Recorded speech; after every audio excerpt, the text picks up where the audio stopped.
Shamollagan vaqtda juda yaxshi foyda beruvchi, avvallari ko'p qo'llanilgan oddiy, lekin hozir siz unutgan usul haqida eslatamiz.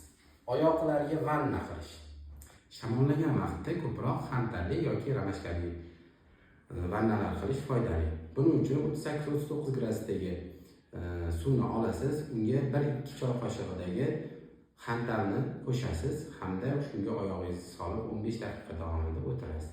Buni asosiy foydalaridan biri periferiyadagi qon aylanishini yaxshilaydi, oyoqlardagi shamollashlarni oldini oladi hamda davolaydi, organizmda shamollashning chiqib ketishiga yordam beradi, burunni ochadi hamda tomoqdagi og'riqni kamaytiradi.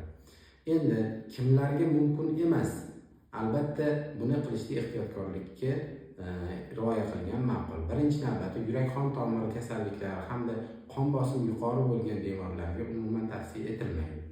38 gradusdan yuqori tana harorati ko'tarilib turgan bemorlarga ham tavsiya etilmaydi. Sababi tana haroratini yanada ko'tarishiga sababchi bo'ladi. Bolalarda hamda homiladorlarda faqatgina shifokor ko'rsatmasiga asosan amalga oshirish talab etiladi.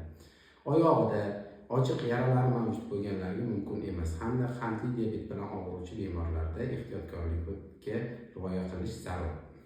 Oyog'ida teri kasalliklari bo'lgan hamda dermatologik kasalliklari, allergik kasalliklar mavjud bo'lgan bemorlarga mumkin emas. Lekin shamollagan paytda har doim foydali hisoblanadi. O'zingizni ehtiyot qiling.